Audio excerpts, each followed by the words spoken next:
Hey, welcome back to another episode of the Lonely Liberal Podcast. I am your host, Nick Zankin, and I'm so happy to have you here on this lovely Sunday. We got a great show for you today. Rick and I are going to go through a whole heck of a lot of news, so we've got a lot to get to. So without further ado, let's get to it. Alrighty, we are back with Rick. Rick, what is up, dude? Hey, not much. Riding the high of Red Sox getting into the playoffs for the first time in years. Let's go. How's your weekend going? That is a pretty big high, right? I mean, they needed that one win. They got it. Big time. Baby. Hannah's going to the game. I almost said Lions, the Tigers game tonight. Oh, the last game.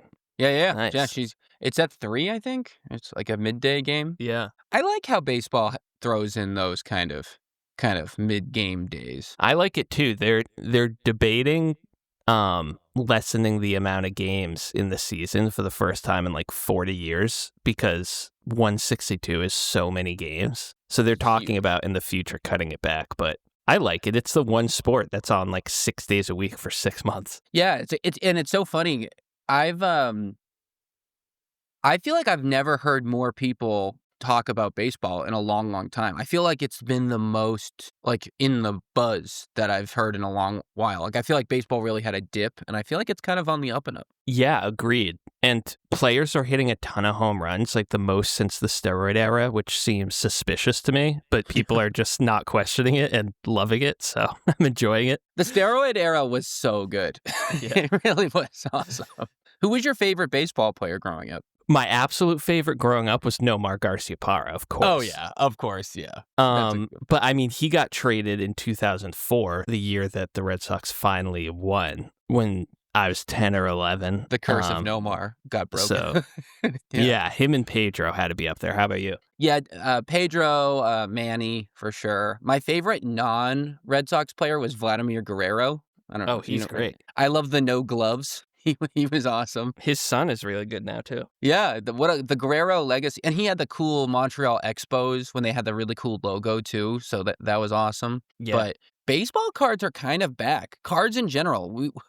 I wanted to do an episode with our friend Austin, who's a CPA, to talk about the economics of Pokemon cards, because the audience knows I randomly will throw in a nerdy topic every now and then because I like games and I like Nintendo.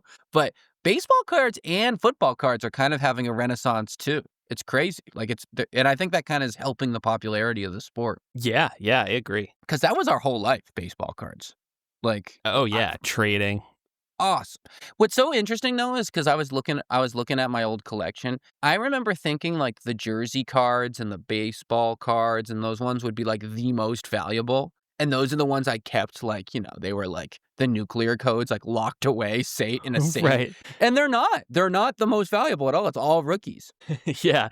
No, I thought the same. Like the only card I actually picked new that I thought would be valuable was a game-worn jersey, but it wasn't from a player. It was from the manager of the Angels, Mike Scioscia. And looking back on it, it's like, how naive could I have been? It was like this fat 65-year-old manager wore this jersey the other day. You want a little piece? It's going to be worth millions. Household name Mike Scioscia. You're going after the administration. I thought I struck gold in 2003 with that. Who needs a player when you have a freaking... That's awesome. Well, so you know this, but my second cousin is Mike Piazza. So I have a bunch of Mike Piazza autographed baseballs. And is he in the Hall of Fame? He was really good. I think he is, although he's one of those was obviously on steroids, but never formally tested positive, but everyone knows it. He was so large. Yeah, but he's top 3 catcher ever, so he probably is. I don't even know what second cousin means, if I'm being honest. It's first cousin twice removed. I don't like the twice removed, once removed. I don't really get it. Do you know? Is it your cousin's cousin, your uncle's, my dad's cousin? No, I don't really get it either. I get what a first cousin is, and then I think of second cousin as being one generation removed from first cousin, but I don't get I think I know nothing, to be honest. We need better words for that, because twice removed, it just seems like, how can that be true without a divorce? Yeah, I used to think it meant they got divorced and were removed from the family, then added back in, then removed again. But Same. that's not what it means. But you and I also thought TMJ meant too much jaw, and we both have TMJ, so that's pretty bad. That's true. We cursed ourselves. I know, like a lot of smack talk about TMJ to get TMJ. But anyway, all right, let's get to this news. We got a lot of news. I could talk all day about it, how we don't know anything, which is a great segue for people to listen to our opinions on this stuff. Big week of news. A lot of big announcements, a lot of big speeches, and the one we were waiting for, it looks like it's Tylenol that's causing autism, according to the Trump administration.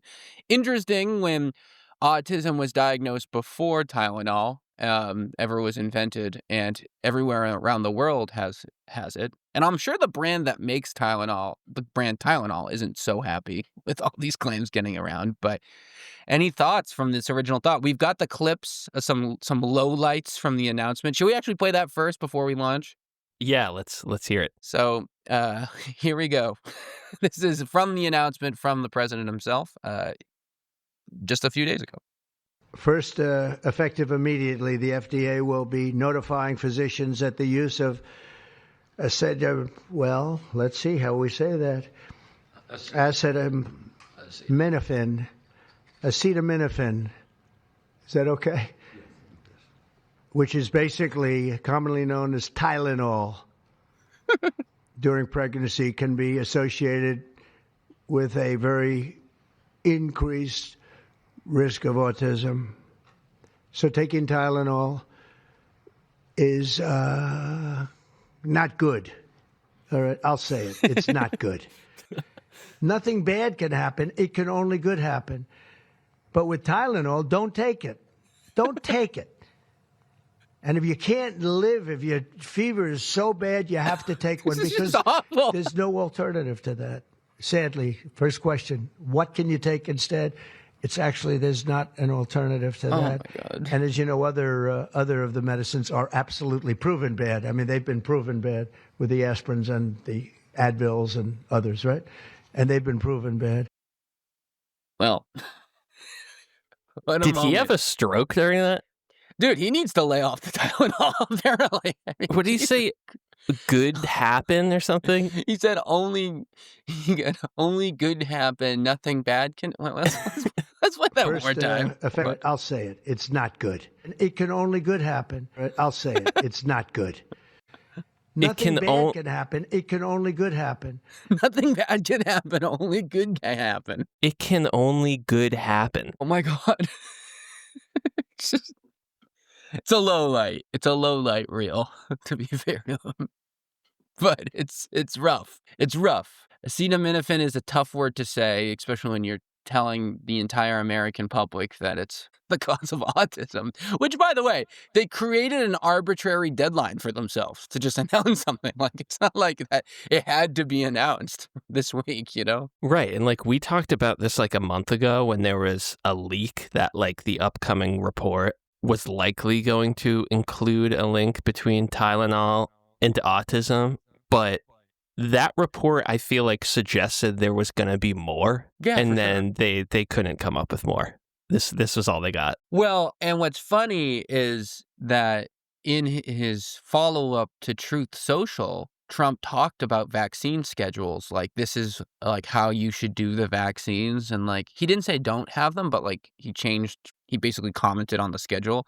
So it's interesting that they didn't like technically link it to vaccines in the announcement that day, but they ended up, basically doing it via Truth Social. Yeah, I feel like with both some of the Tylenol stuff and the vaccines, it's like it's a mixture of just lies and, misconstruing what the science is with also like shreds of truth. For example, like Trump saying babies should be put on a schedule for vaccines so they don't get them all at once. Like that's what we have. Yeah, that's the current recommendations. That's what every baby in America, like, I don't understand. Does he really think every baby gets all their vaccines at one appointment? Like, it's honestly, never been probably.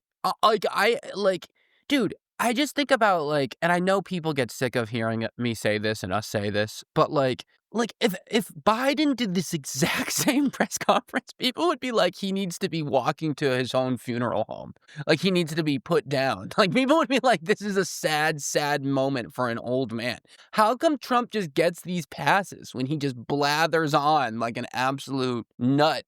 You know what I mean? Like, he's so old. It's like, how can you not hear that and be like, that guy is too old? Right, exactly. Like he's he just gives up on the pronunciations. Like he'll take a swing at it and then just be like, Tylenol.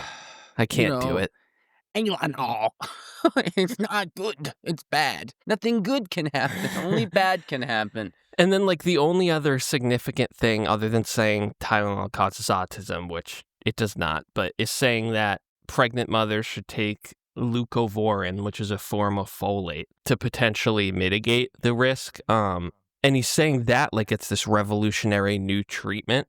Leucovorin is just one type of folate. Folate is B9, and it's the number one vitamin that every doctor recommends pregnant women take. And it's been that for years. Like if you Google prenatal vitamins to take while pregnant, the most important one is folate.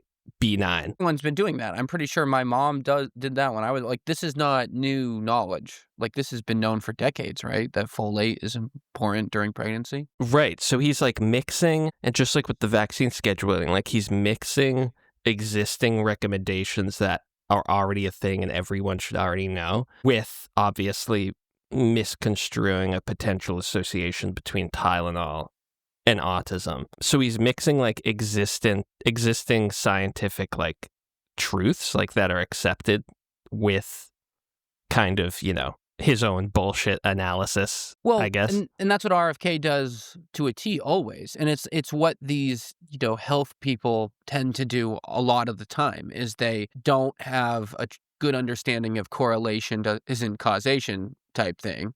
And they go, oh, this dude took omega-3s for a while and he never had a heart attack. So it was the omega-3s. But you know what I mean? Like that doesn't necessarily mean that's true.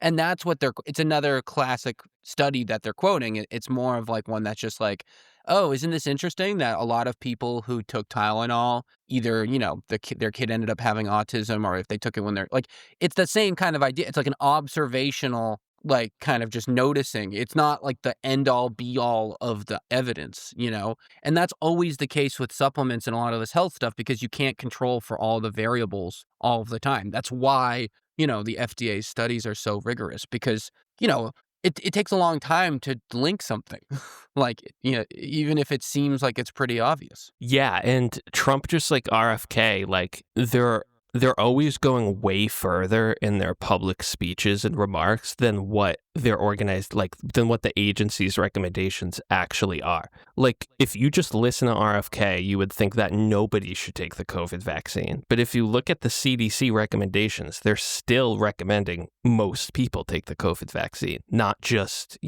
elderly or severely at risk. Like, the formal recommendations for most people to take it are still there. But this is their get out of jail free card. They can just say crazy bullshit and then say, well, actually on the, when they actually go to like a congressional hearing and testimony, they can just quote this. But people don't look at the website. You know what I mean? Right.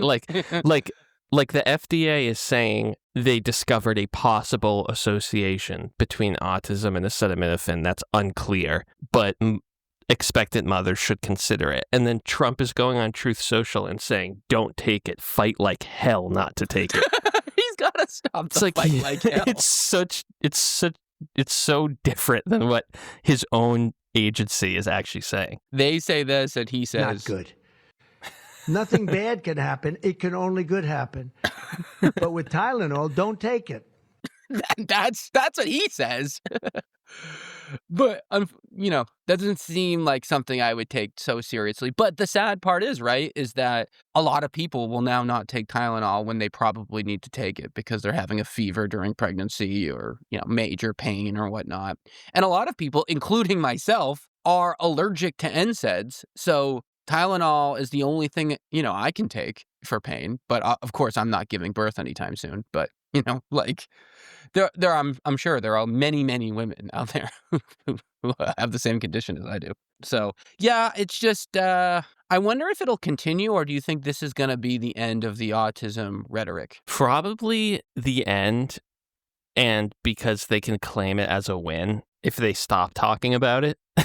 Yeah, Instead of exactly. making it look like it's a continual fight. Like, RFK, so much of his last 20 years has been spent talking about autism and vaccines and autism rates rising. So I feel like he can, consider this a win, just like he can consider companies voluntarily saying we're not going to use red dye anymore as a win, Exactly. even though both are really meaningless.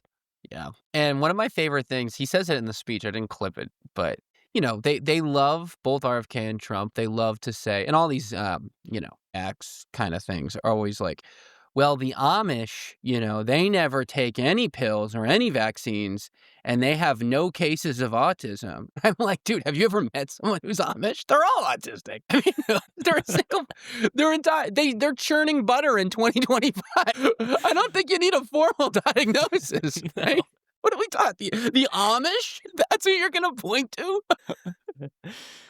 Yeah, and I don't I don't think they're going to a real doctor to diagnose that. Dude, they don't have electricity. That's why I can talk shit. I know for a fact they're not hearing this. Right. The Amish? Dude, the Amish, they're in horse and buggies in 2025. Like, what are we talking about here? They don't have autism. I can't believe I couldn't believe it. They go, the Amish, look, that's proof we're right. There's no autism there. Are you serious? They're the most autistic group of people you can ever meet. There's a whole show called Breaking Amish where people leave and are like wowed by modern society and they don't know how to interact with society. They wear the same thing every day. Dude, they dress like pilgrims. It's 2025. Like, I mean, no offense. I mean, I'm happy that they get to do what they can do, but like, come on now. Like, what are we talking about here? Oh, dude, we should do that. Their entire careers are based around making fireplaces. I'm sorry, but I just was cracking up when the Amish. And you know who I feel really bad for, honestly, though, is autistic people, because they get talked about like they're like the plague of the earth. There's millions of people with autism just live normal, good lives, like. It's so offensive to actual people with autism, all the way they talk about autism. You know what I mean? Yeah, of course. It's fucking brutal, man. Like, it's awful. Yeah, I mean, are there any two worse individuals in the world to be advocating for families where somebody has autism than Donald Trump and RFK? I know. I mean, RFK isn't really beating the allegations either. But nevertheless, I mean, the dude has 2 pet ravens. I mean, you tell me. But I don't know. So another big news, and this isn't one we kind of previewed a little bit, is Trump actually really did formally declare Antifa as a terrorist group.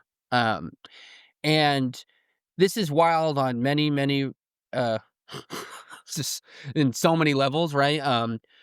Legal scholars show this has never been happened before. U.S. law doesn't have a formal domestic terrorist group. There are groups that make them, right? Like keep track of them, but that's actually not something that happens. There's no domestic terrorist group list in the U.S. It's only foreign stuff. So this is already interesting. But so very, very odd. But the biggest thing is that many, and we said this last week, no FBI agency has actually said that Antifa is a real group. So it's a very nebulous group to be declared as a terrorist group when it's not ever been formalized as a group in itself. Right.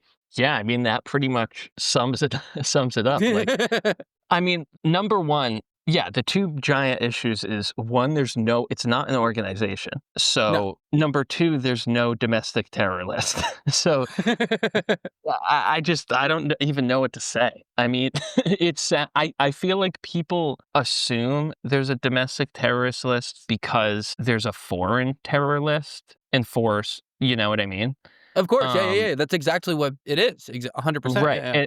And the benefit, part of the reason the US government has a formal foreign terror organization list is because, like, legally speaking, if an American donates money to, let's say, Al Qaeda, if Al Qaeda is formally designated as a terror list, they can prosecute that individual for donating to Al Qaeda without having to prove that the money they donated directly resulted in violence. They can just prosecute them anyway without having to prove that.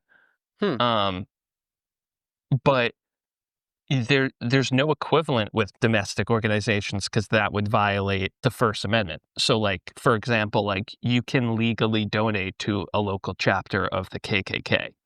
Exactly. Um, and another reason people might be confusing it is because nonprofit organizations have their own types of lists, like the Southern Poverty Law Center, which, they can choose to, within their own framework, designate an organization as domestic terrorist. But that's completely different from a government designation. It's just kind of crazy that it's obviously crazy because Antifa isn't an organization, but it's Exactly, yeah. crazier that he just keeps saying it's now designated, and we're using the full force of the American government to go after them, and there's just no designation. It it Well, just doesn't exist. and what's crazy is, right, is that normally I think we would be up here saying, "Oh, this is just classic Trump, like, gobbledygook." You know what I mean? Which is just like, "Oh, they're just saying stuff and, like, what does it really mean?" Like, But this week alone, there's already been two pretty jarring moments about this, designation, right? Which is, one, the, during, like, what do they call them? A gaggle? Scramble? What are they called when they do the it's a gaggle, right? When the, reporters ask the president or whoever, like, a bunch of questions. I think it's called a gaggle. Is that true, Rick? That sounds right. A gaggle. Sorry, I laugh at silly sounding words because I'm a child. Um, a gaggle with an NPR reporter. He literally goes, "Isn't NPR associated with Antifa?" Like, he literally said, like, to NPR, which, by the way, I don't know if the audience knows this. It's the National Public Radio. That's what NPR is. So that was concerning. He goes, "I don't think you'll be here much longer. Aren't you guys associated with Antifa?" Which, odd. Don't love that. And then No. also, they're deploying troops to Portland, saying that Antifa is attacking ICE sites. Portland, Oregon, that is, not Portland, Maine. And yet again, more troops are going to American cities. And this time, though, directly cited was Antifa, which, again, isn't a real group. So this is big alarm bells, I think, because it's now showing that he can just use this fictitious group to do very legitimate things. Yeah, exactly. And I feel like even more so than DC and Chicago, this is even more openly attacking a city because it's progressive. And Totally. of course, like, DC and Chicago, you can say are politically progressive. Um, but you can point to, like, the number of murders in Chicago, even though, as we've discussed, the per capita rates have not gone up. There's no crime wave, but, like, at least there's something you can point to as, like, yes, there is violence happening in Chicago. Um, and of course, there's some violence in Portland, like any city, but this is just so shamelessly going after, like, oh, remember that city that Fox News demonized throughout all of the Black Lives Matter protests? Like, Mhm. now I have this momentum in my second term, and we can just fully go after them, which I wanted to do in 2020, but didn't. It's just another, like, petty revenge move by Trump, but it's obviously terrifying because he's using the military. The literal military, right? And it makes you wonder, how much, like, because, like, the thing is like, obviously they're citing, like, attacks on ICE. And okay, but the thing is that ICE is doing such crazy, horrible stuff. I mean, people are going to continue fighting with them, all over the place. And of course, ICE is more in cities than rural areas because more, like you said, more people are in cities. So isn't this just like waiting for the shoe to fall on whatever city's random, anti-ICE protest, anti-ICE action X, leading to just more troops in every city, right? Like, can't you just see that? Yeah, of course. That's what it seems like. And yeah, it almost feels like every week we're talking about either the National Guard being sent to a new city or Trump threatening it. Yeah, for sure. It's getting to the point where I don't even put it in the title of the episodes anymore. I used to say National Guard to this, National Guard to that, because it's such a giant news item, but it started sounding boring because it happens every week, like you said. Yeah. It's nuts, dude. It's absolutely nuts. It's so crazy. And yeah, I just I don't know. We'll see. We'll keep an eye on it. What happens here in Portland, but we'll see. Another thing we've been talking a lot about, and we don't have to talk too much about, but was interesting, is that the House Oversight Democrats released another kind of small batch of files from the Epstein estate. And in these documents, which are scheduling documents, there's references to Elon, Peter Thiel, Steve Bannon, Prince Andrew, Bill Gates. Obviously, the mentions aren't necessarily evidence of wrongdoing, but this is the first time I think we've heard Elon associated with Epstein. Yeah, apparently, like, they showed Epstein's schedule and it had dinner or a meeting with Musk and Epstein in 2014, as well as Bannon and Thiel, like you said. And of course, like, we should remind people that Epstein was convicted in what year? 2008, I think, or Yeah. 2009 in Florida when he got that bullshit, The plea deal, whatever it the was. Acosta deal. Yeah, Yeah. a few months in prison or like where he was allowed to leave during the day or whatever it was. So like this is all after that. And I think Bill Gates has been questioned similarly. Like he met with Epstein after that conviction too. And that definitely does add another layer of proof that these guys were up to no good, because like Epstein pre-2009, like he really did infiltrate so much of higher society. Like he donated to so many charities, went to so many like galas and events and everything that like, just because you had a picture with Epstein in 2002 doesn't mean you knew what was going on whatsoever. Totally. But it does say something when you continue interacting with him after the 2009 conviction. For sure. And also in the document that referenced Elon, it says like Elon to island ? Or something like that, which I think the benefit of the doubt gets a lot smaller when it's on the island. Right? Oh, yeah. Like it's one thing to be at a party at like wherever, but when you're on the island, I feel like no good. No. What was he scouting out SpaceX launch sites? Yeah, like snorkeling. Just looking at the reef system. Falconing. Yeah, exactly. Dinosaur and bone hunting apparently is a valid. And I think that what your last segment called for our newest sound drop, and this is from Linda herself. She says, "Another great point by Rick." Thank you, Linda. She wanted to make sure that gets added. Much appreciated. Thank you, Linda. Where's my plaudits? But you never know.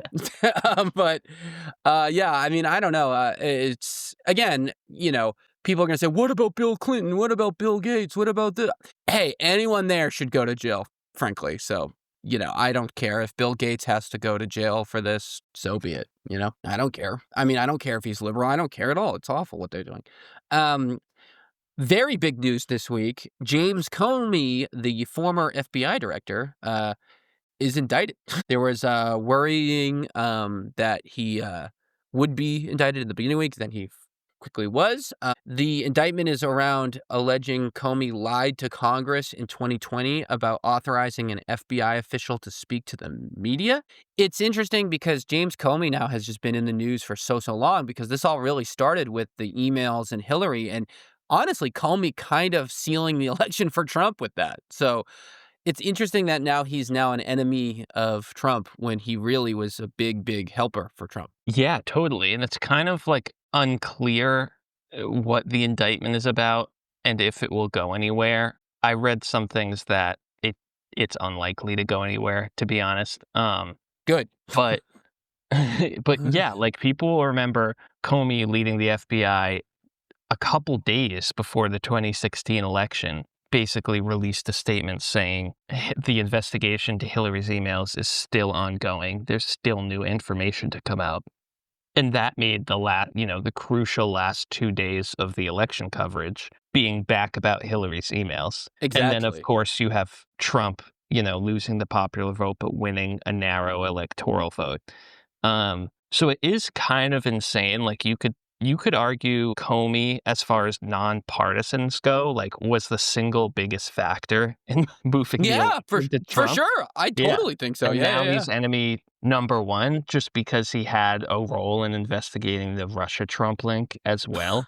Because he was in charge of the FBI. I mean, that's what they had to invest. I don't know. Right. And Comey replied, "Let's have a trial," to the new indictment because him and his attorneys are very confident. A lot of people think it will get thrown out before trial. So I guess Well, we'll see. registered Republican James Comey too. By the way, Right. like, it just shows you though no one is safe from Trump, even if you've been like Mike Pence. Mike Pence is waving there, completely ostracized from the MAGA world because of solidifying an election, and that was his boy. Right. And also the prosecutor that indicted Comey is Lindsay Halligan, who's the current U.S. attorney for the Eastern District of Virginia. She was Trump's former personal lawyer on his legal team 3 years ago. Yeah, so here we go. I mean, it's just kind of embarrassing, but nothing seems to embarrass this guy anymore. And in fact, probably one of the most embarrassing moments of this Trump administration so far happened this week, as Trump gave probably one of the worst speeches in American history to the UN. For those who don't know this, the UN headquarters is in New York City. And yeah, he was set to deliver remarks. He did, and it was an absolute mess. I actually have a friend who works for the UN, and they were there, and I was texted, "Do Americans really think this is okay?" And I said, most of them don't. Please, please, please do not judge us all on this man. And yeah, I wanted to play a clip. This is a compilation that was made by this group Zetio. Thank you, Zetio. And this is the lowlights from the UN speech. So, Rick, you ready for this? Oh, yeah. All right. I ended 7 wars, dealt with the leaders of each and every one of these countries, and never even received a phone call from the United Nations offering to help. All I got from the United Nations was an escalator that on the way up stopped right in the middle. If the First Lady wasn't in great shape, she would have fallen. But she's in great shape. These are the 2 things I got from the United Nations, a bad escalator and a bad teleprompter. Everyone says that I should get the Nobel Peace Prize for each one of these achievements. The number one political issue of our time, the crisis of uncontrolled migration. It's uncontrolled. Your countries are being ruined. You have to end it now. Let's see, I can tell you. I'm really good at this stuff.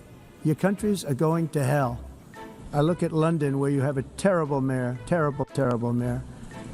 And it's been so changed. Now they want to go to Sharia law. We're What? getting rid of the falsely named renewables. By the way, they're a joke. They don't work. If you don't get away from this green scam, your country is going to fail. And I'm really good at predicting things, They actually said during the campaign they had a hat, the best-selling hat. Trump was right about everything. And I don't say that in a braggadocious way, but it's true. I've been right about everything. In the United States, we have still radicalized environmentalists. And they want the factories to stop. Everything should stop. No more cows. We don't want cows anymore. I guess they want to kill all the cows. We have a border, strong, and we have a shape. And that shape doesn't just go straight up. That shape is amorphous when it What comes is he to the talking about? atmosphere. But the problem is that other countries, like China, which has air that's a little bit rough, it blows. And no matter what you're doing down here, the air up here tends to get very dirty because it comes in from It's just- other this is countries so where insane. their air isn't so clean. Let us defend free speech and free expression. Let us protect religious liberty, including for the most persecuted religion on the planet today. It's called Christianity. And then he ends it with that doozy. Wow. It's just so stupid. One, like, him saying that all your countries are going to hell, environmentalists, scammers, renewable, his weird thing about air, him rambling about how he should win the Nobel Prize for 7 wars that he didn't end. And by the way, I did a solo episode on that if people haven't listened to. We go through war by war. I gave him 2 partly truths. 5 lies. Trying to be generous, honestly. And people on the left actually wrote back saying I was too nice giving him 2 partly truths, because of course. But yeah, but probably the most funny enough, the biggest controversy on the American media was the escalator issue that he referenced. They think the UN sabotaged the escalator to try to harm the First Lady. And they're actually actively investigating if that was on purpose. Yeah, Trump's ambassador to the UN, Mike Waltz, about the escalator said, quote, "The whole thing stinks." Sorry.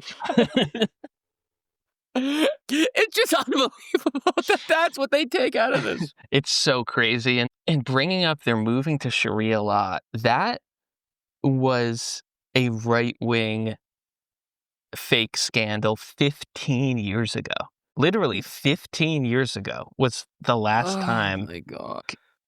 I studied EU politics in Europe in 2015, and that was a big topic of, like, what's with all these myths the past few years about Sharia law? Like, this is such an outdated, like, he's reading, like, a right-wing playbook from, like, 2007. But the other thing was, especially the first half of that clip where he's talking about the escalator, like, he's slurring his words so bad, it sounds like he has cotton balls in his mouth. Yeah, it And- sounds like he just had Novocaine, like from a It dental sounds appointment. like he just got 10 cavities filled, you know? The escalator, you know, Melania's in great shape, but it was going down, and it's not going down. I'm never wrong, I really need a Nobel Prize.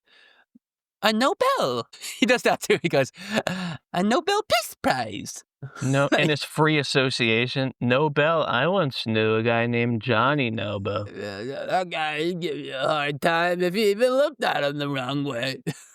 Then you got, we have a border, and the border makes it a line, and then the line goes up, and the wind blows. He's just saying stuff. It's just like Grandpa, go to bed. Yeah, it really is grandpa drunk uncle energy. And it's just unbelievable because it's so embarrassing. And I know it's so funny because the right has hated the UN for a long time because it's tied to the word globalist, and they don't like the word globalist, and they think the UN is part of this, greater scam and conspiracy theory. But oh my God, it's so incompetent. It's just, you yearn for the days where Obama could get through a sentence normally. Right. Because, frankly, Biden couldn't get through a sentence either. We haven't had a coherent thought illustrated out of the President of the United States in 12 years. Yeah, and we always say, Trump is embarrassing for Americans on the world stage, and we mean the world stage metaphorically. Yeah. This he was literally on the world stage at the UN headquarters. And let's not us forget that Fox News, what was that asshole from Fox and Friends said when talking about the escalator incident, he said the UN should be bombed for this. UN is in New York City, you freaking idiot. Right. They should be bombed. He went on the next day and apologized, of course. Has Fox News ever fired anyone in disgrace? Was Bill O'Reilly fired for the sexual misconduct? Yeah, Or did he that was my example. Him Tucker? and Roger Ailes, the CEO, were both fired for sexual assault. But no, Tucker was fired over the Dominion voting stuff, I think, right? Yeah, because they had to admit that they lied about that, and the Tucker knew, because the text Right, of and him... the text of Tucker going, all this stuff is bullshit. Trump did not win the election. Tucker's text of being like, I can't believe we're doing this, LOL, and then going on screen and being like, I never saw any evidence of the election. Were you at the voting machines? I wasn't at the voting machines. So how do we know the voting machines were there? I'm sorry. Pretty good impression. Was that bad? Wasn't that bad? That was pretty good. Yeah, yeah. Adjust your bow tie next time. Yeah, dude, seriously. He Maybe I'll wear that to the wedding. Tucker is now releasing an independent 9/11 conspiracy documentary, so we'll have to cover that maybe in Oh, yeah. future That's a episodes. culture corner in the future for sure. Yeah. Yeah. Tucker Tower 7 Carlson. But but I don't know. Yeah, it's just a shame. Oh, good news, question mark. So Kimmel is back. Obviously, that was a big story last week we talked about. They've met, what's it called? Sinclair Nexstar. They've ended the ban. He's back. So that's good that the backlash worked. I mean, I wish that there would be more backlash for stuff like ICE or more serious events than Jimmy Kimmel having a show. But I am happy because obviously of all the stuff we talked about with the free speech implications and whatnot. So it is good to see that public backlash and canceling the Hulu crap can work. Yeah, totally. Like Disney shares dropped like over 3% in one day, which translates to a few $billion. So yeah, like you said, it's an example that backlash and boycotts work. I don't know, like it's kind of got me thinking like, should there be more of an organized effort for boycotts moving Yes. forward because of how effectively it worked? Like obviously you can't boycott ICE, but like, hypothetically you could boycott, who knows, companies that are involved in defense contracting with ICE or something like that. Like it does seem like obviously with like all these Paramount mergers, like there are plenty of companies that they could be doing boycotts for. And it's not like it didn't take that long. It No, took like 6 what, days. a week? Yeah. Like, Yeah, do 6 days. you think kind of like people that oppose Trump should be looking at this as like an example of what we could do more of? Yes, 100%. I 100% think so. I think another good example is with Tesla, right? I mean, Teslas were getting burned. People were freaking out about Tesla. The stock went down like crazy. And all of a sudden, Elon's no longer involved, with Doge. And he had to get out of there because I think they were like, okay, like the shareholders are not happy and blah, blah, blah. And that ultimately won, I think the money is where you get them. I think that if people, because I mean, this is not related in a way, but it is to illustrate the point. Like, so like, you remember after 9/11, Bush, in his statement said the best thing the American can do is like go to the mall and spend money because spending money is how the economy works. The biggest thing we have outside of our vote is the money spent, right? Like if Amazon did something crazy and they all canceled Prime subscriptions, they would reverse it probably because that's a big. So yeah, I think it would require more creativity, right? Because like obviously, people opposing Trump aren't supporting Fox News. But the thing is like you said, Fox owns freaking everything. I mean, they own ESPN, they're at Disney, they're with this. So like you really have to be disciplined. And obviously we live in a society where so much of our convenience is built around these companies. So it's easier said than done, especially for people who are poor because like, they don't have as much financial resources to, avoid some of these things. Like it's always been weird when people are like, stop driving to work. And you're just like, dude, that's the only way I can get to work. Like, you know what I mean? And I need this job. So like, I understand that. But yeah, I mean, this is a financially driven society that does basically everything for money. So it is basically, I think. I don't know. What do you think? Yeah, I totally agree. And kind of like how pleasantly surprised by how quickly they reversed. And it does show you, like, it just reminds everyone that, like, this is all money driven, right? Money. The whole reason that these companies and these CEOs, like Larry Ellison and Zuckerberg, and like the reason they're all sucking up to Trump is because they want to make the most money for their company. And they believe that massaging the president's ego will benefit their bottom line. Like, that's the reason they're all supporting him in the first place. So yeah, I definitely like to see more of this. Well, and a great example of it when they do it on the left to an extent with like the, all of them having the rainbow logos and like all that stuff and all the gay rights stuff that you see companies put out and the pro-environmental claims that were all over on every ad. Where do those go? Like if they really gave a crap, why didn't they keep with it? Vast majority of them don't. There was that stretch of period where every single Amazon ad had something about their net neutrality, or not net neutrality, net neutral climate goals, emissions, you'd see trees being planted. What happened to that, right? Right. So, like, I mean, I think all that it shows is that, like, you're totally right? That it's all about money. Companies have no morals, and they just wanna make money because that's the point of a company, right? Is to make money. That's literally the objective of a company. So, we shouldn't be surprised when companies function off greed when literally that's the point of them. Right. Yeah. And especially if they're publicly traded with fiduciary responsibility, they have to make their stock go up. So that's literally built into the system, is for them to be greedy monsters. So I don't know why we're so surprised when they act crazy. So yeah, you're right. I mean, we need to. It would be interesting if someone could like make a master list of all the companies that donated to the Trump campaign, at least something that makes it a little bit more transparent. I'm sure it exists somewhere, but if that was more common knowledge. Yeah, for sure. So if that exists, someone write in and we'll publicize it, because I think that's important, and I think you're right. Also, I was laughing a little bit. Poor Stephen Colbert. They didn't Right, change exactly. course on him. No. No protest with that guy. Poor guy Well, it's just like I said last week, like everyone defending Kimmel had to preface it with like, listen, the guy's comedy sucks. He But sucks. whereas like Colbert's even worse. They're not even defending it. They're like, they threw a little fit, but no one did anything, and he's still getting fired. So they think he's even less funny, which is a bummer.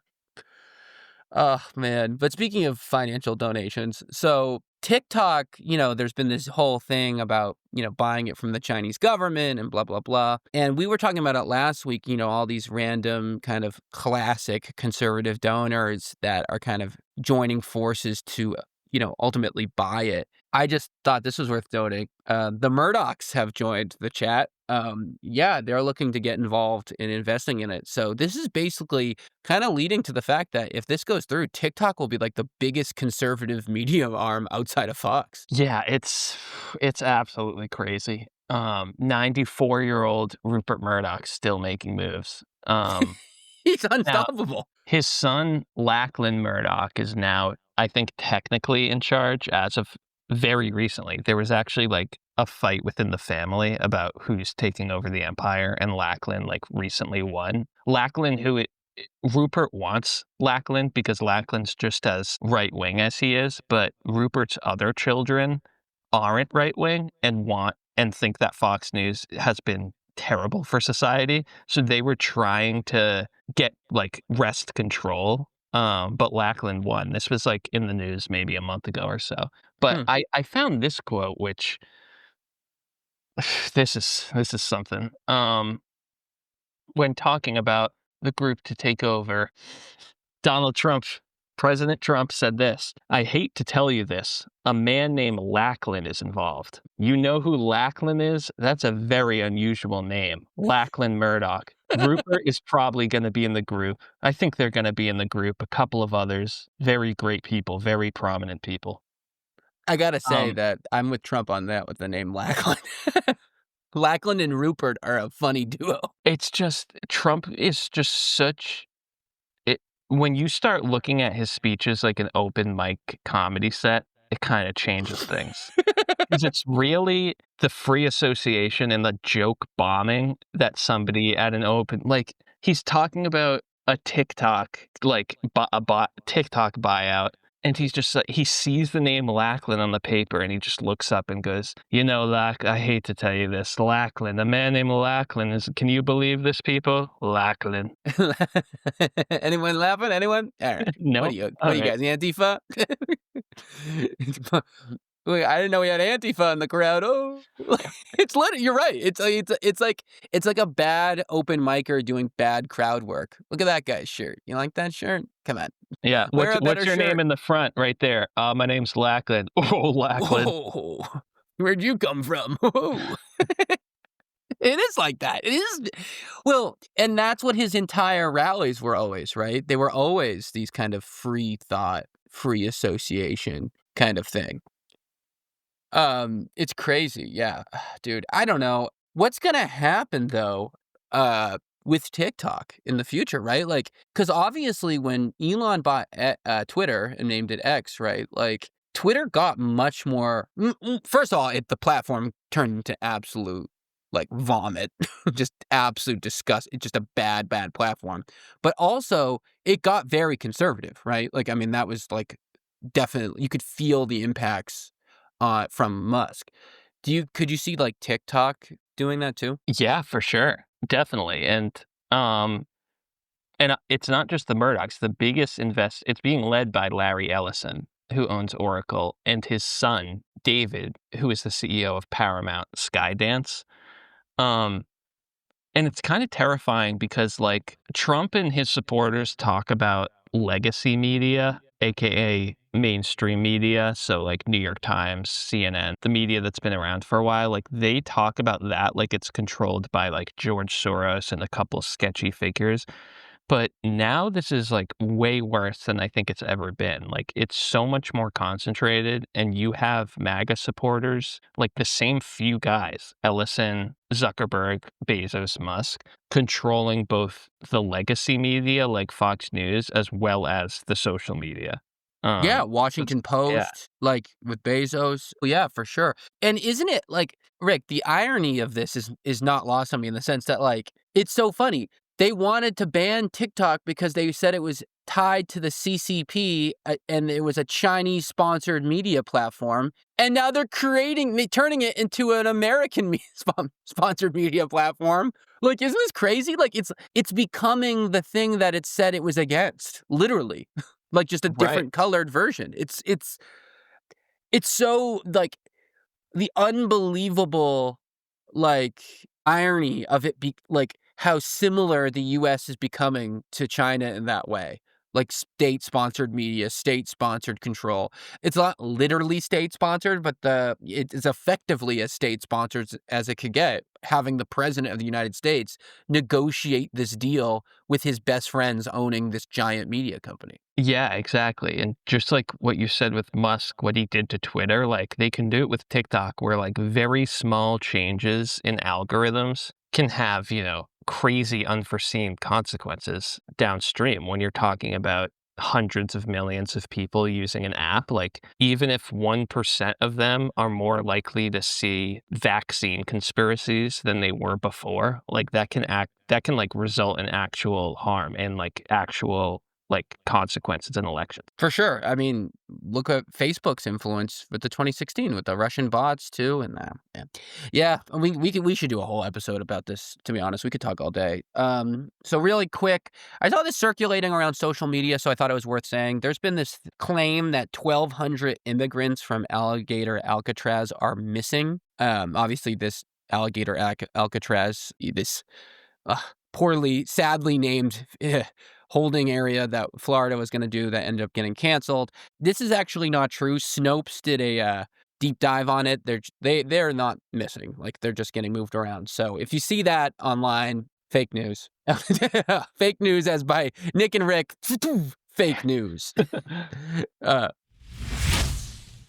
be fake. But what's not fake news, or it is fake news, but coming from the head of the snake herself, Caroline Leavitt, this week she said something, and this didn't even make the news, but like really, but Rick, I just think this stuff shouldn't get glossed over. She made a claim this week that, in a briefing, that President Trump is responsible for $9 trillion of direct investment to the U.S. this year alone. I just want people to understand how insane this is. One, only the U.S. and China have a GDP bigger than $9 trillion. So this is a number that's bigger than every country in the world's economy outside of the two biggest in the world. Also, all of last year, the entire year, there was $3 trillion of investment. All of last year. $9 trillion is multiple years worth of investment in 1 year. It's so obviously wrong. It's such a lie. And this is 100% what Trump actually thinks is happening. Yeah, it's insane. And obviously 9 trillion is insane. And then Trump himself said recently, we did 17 trillion of investment coming in. And a lot of it is because of the tariffs. Oh my God. Yeah, it's just obvious bullshit. China's GDP is 18 trillion, so that would be like if China gave their entire economy to the US in one day. France just said, here's all of France's economy. Right. Not even close. Like, people don't realize 9 trillion is so crazy amount. Like, that's such the US national debt is what, 20 something trillion? Yeah, and yeah, it's obvious bullshit, and like the previous numbers, if asked about it, they'll probably give an example of one company investing like 5 million, and they'll be like, "See?" Like the Doge cuts. We've got $1 billion. Right. Like, did they say they were going to cut 2 trillion, then 1 trillion, then 1 billion, end up being like 400 million? Yeah. They're pieces. They're liar. The lying. You're lying. I need a liar clip. Liar. I'm gonna get that clip. The guy yelling at Obama, "You lie." Yeah, We you should get lie. that one. I'm gonna Yeah. get that in the soundboard. Also in this week, Tom Homan.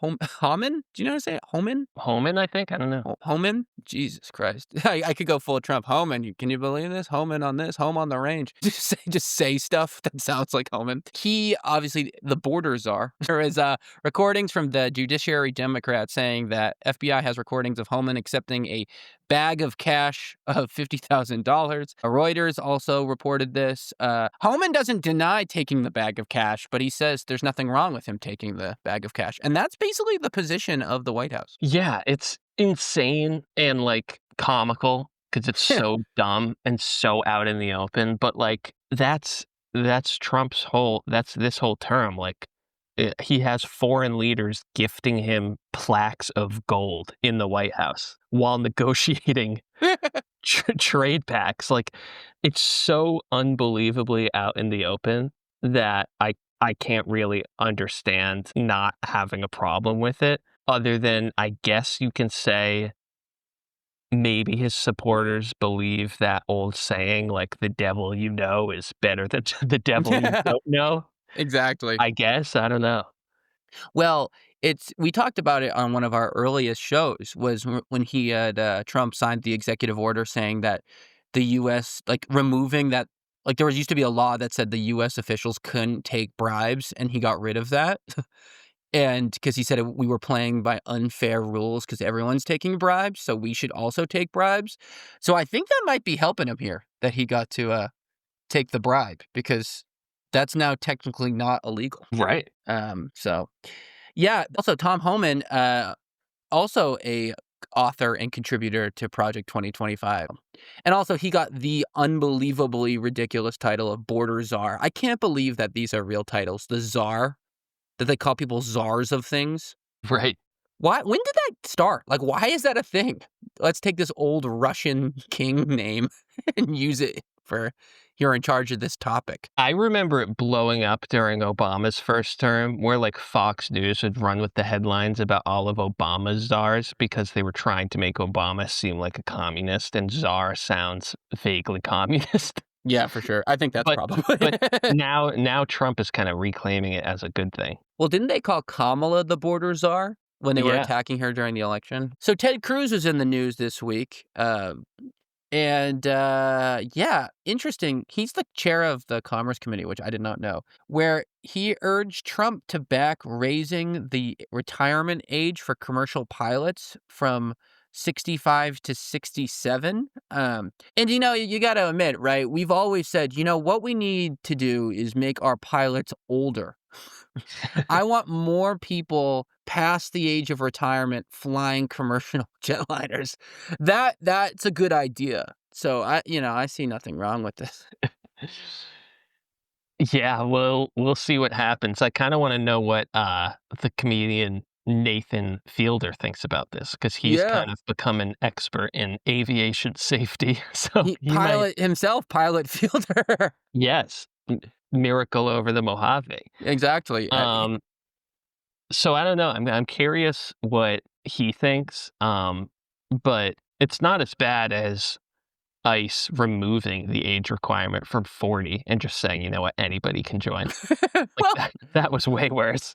I just think it's funny though, because like it's so why It's so funny where in the lines we, like, decide to say, like, being really old is okay and isn't really okay. Because, like, if you're 65 and you wanted to apply for a new job, they would give you hell, HR. Like, "Oh, do we really wanna hire a 65-year-old to start a new career transition?"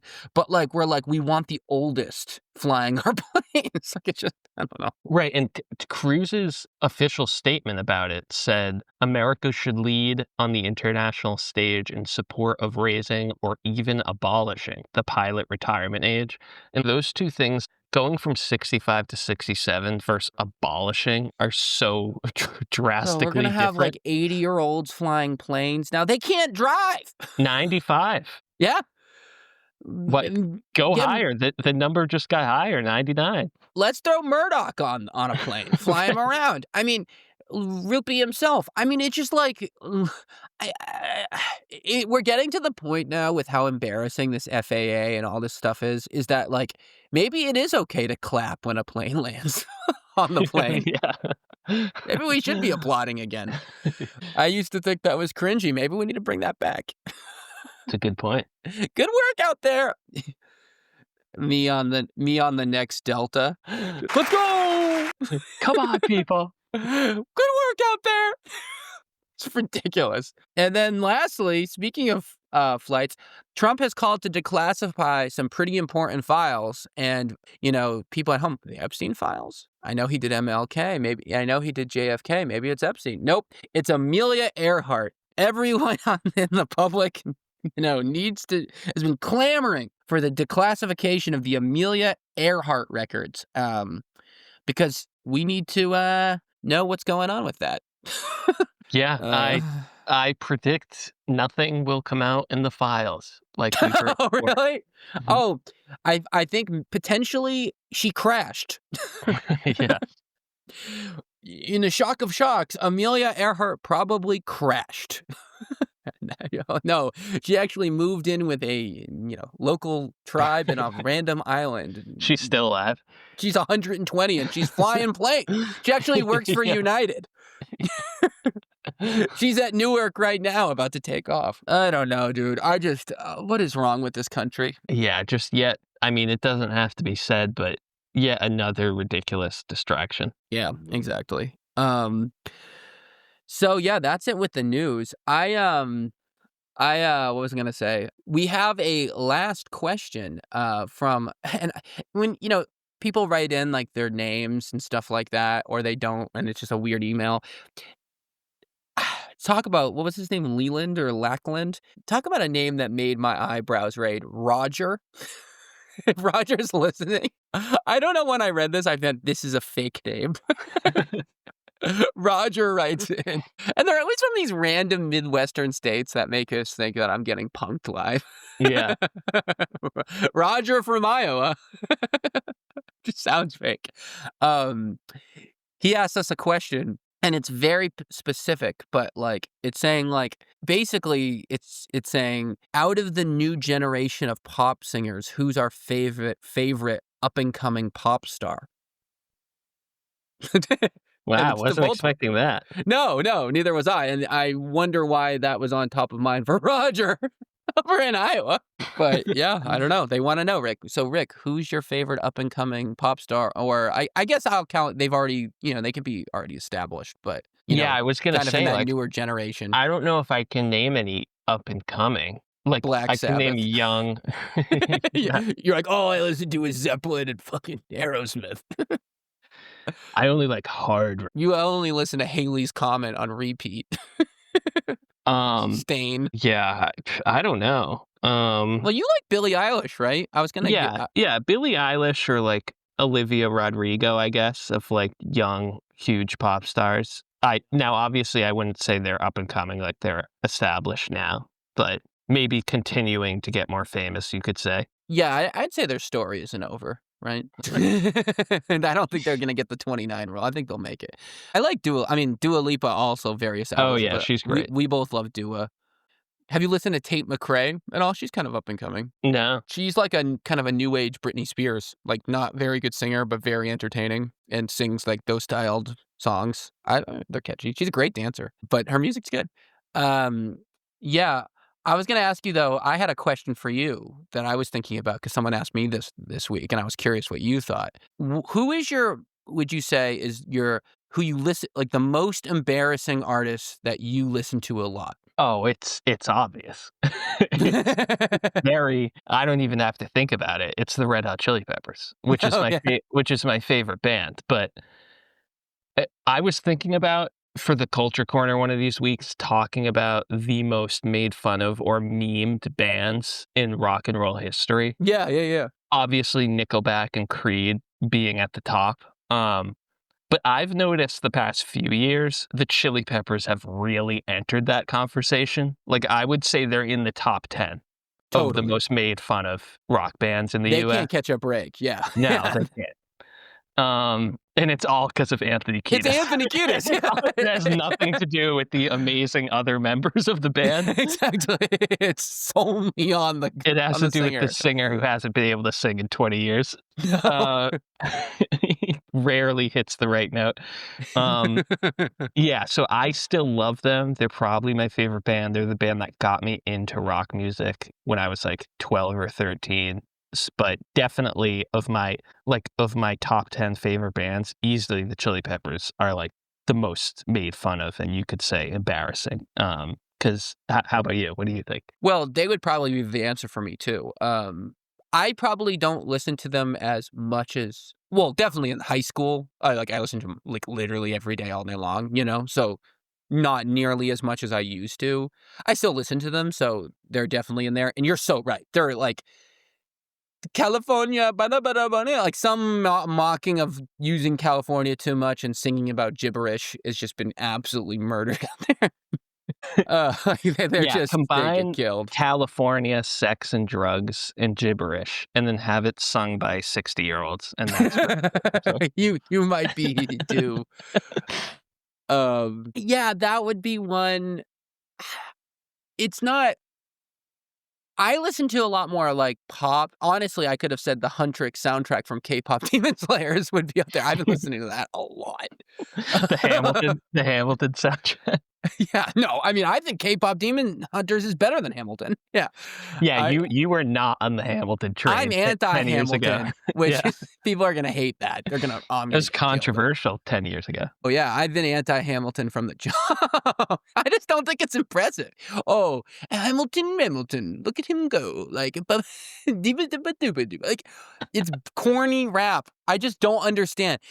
Like, okay, like I get it, like musicals are better than theater in my opinion because at least you get the songs, but no musical soundtrack is better than a album from a band. Come on. Who would rather go to a play than a freaking concert? What are we talking about here? Only if you're in your golden years does that sound fair to me. Like, I don't get it. Hamilton, what a guy. He was here, he was there. It sounds like Oompa Loompa. And Lin-Manuel, oh my God, what an arrogant guy. He's so cocky. He's the cockiest man. He gave the remarks at the White House about January 6th. Remember that years ago? Why is he there? Our best and brightest, Lin-Manuel Miranda. Yeah, I don't know if it was probably, like, I was a politics major at the time Hamilton came out. And so maybe I was even more like surrounded by it than most people would be. But it was everywhere. Everywhere. In like 2014 or whatever. Yeah, I'm going to be killed in the comments for my opinion on that. People love Hamilton, and especially our audience. They're going to love it. I went through I'd say a month-long phase where I dabbled in the soundtrack. Oh, it's so bad.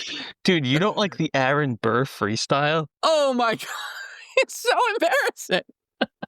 It's so corny.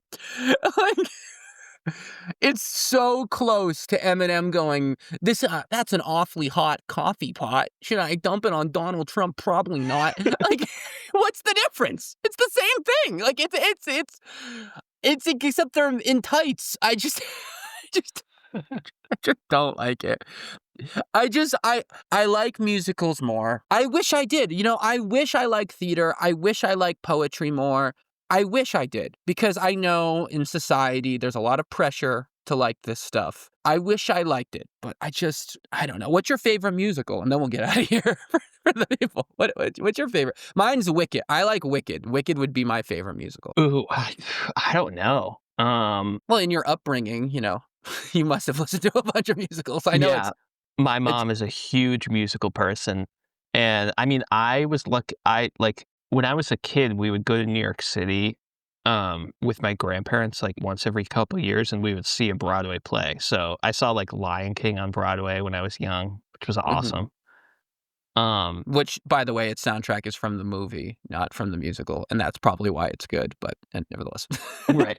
I remember loving 42nd Street on Broadway, even though I couldn't tell you anything about it. I did not like Jersey Boys. Really? Because that's Frankie Valli, and I can't stand that music. You don't like crooners? The super high pitched falsetto harmony, that sounds like boys a cappella. Barbershop quartets. That was a rough one to get through. Yeah, you don't like the crooners. No. You're not a crooner guy. Hello, have you seen those two kids on Instagram that do crooner versions of rap songs? They're like 16-year-old and clearly like wicked stoned, and they've gotten popular where they're like, back it up, shawty, love to see the party. They're like doing it in barbershop, and they're wicked popular, and it reminds me of just like two 16-year-olds just blasted on edibles, just doing this, and it got on. And they're at the cane. Well, I don't know, and this is kind of similar, like a musical is combining two things that I don't know if they need to be combined. I feel that way with funny songs in general. Oh, preaching to the choir. Totally. Like humorous songs, like comedians that release music or musicians that release like a funny song album. Like, are they ever really that funny, or are the songs that good? Like it always seems like seems like the worst combination. It's like the best case scenario is you go, oh no, yeah, I see what you did there. Right. Like, you know what I mean? Like you go, oh yeah, I guess that kind of worked. I don't know. I mean, you and I are judgmental. Yeah, we're cynical bastards. We're haters. We hate everything. Alexander Hamilton, look at him go. It's just like, and they do the thing that I think was made fun of an old Family Guy, where they do the thing where like they just have more people say the same thing, and so it sounds better. Like, if we have more people, then it will sound better. If we had more people, and it just keeps going on, and I just like, it's so bad. We get it. Like, we get it. You have now 10 people saying the same thing. And you and I are very we don't like chanting very much in general. No. And like, I like to chant in my personal life, but I don't like chanting in music. No. It brings us back to stomp clap. Hey, music. Exactly. It's not whenever you have a chorus of children in a rock song, it's not adding a lot. Well, you always hated The Wall with Pink Floyd because of the kids chanting. You were like, get it off. We don't. Yeah, I fast forward that part. You go, get it off. Shut up. These kids are annoying me. I don't like it either. And it doesn't go anywhere. I mean, like, even in modern songs they're chanting. But anyway, all right, that's the news. We did it. Another good week. And we'll be back next Sunday, but we should get the nugget out there. The Sunday after is the Sunday after my wedding. So we will not have a pod 2 Sundays from now. Yeah, short hiatus. I know. And then I'll be for the honeymoon. So yeah, we'll be taking a little bit of a break, which maybe the people need. A little bit of a respite from our clamorings, but yeah, just we'll bring it up again next week. But yeah, they can go see a matinee that Sunday. Exactly. they can see Guys and Dolls or Jersey Boys or Cats the musical, and call me later. All right, I'll talk to you later, man. See you later. Thank you. And that's our show, folks. Thank you so much for listening today. If you like the show, please give it a 5-star review on either Spotify, Apple Podcasts. Write the review. Really do appreciate it. Everyone who's done that, YouTube, like, comment, subscribe, all that stuff. Let me know what you think, too, in the comments, or write us into the email, which is at thelonelyliberalpodcast@gmail.com. I'd love to hear what you guys think about everything we talked about. We'll be back on Wednesday with our typical Wednesday show, so looking forward to that. And until then, have a good rest of your week. See ya. Bye.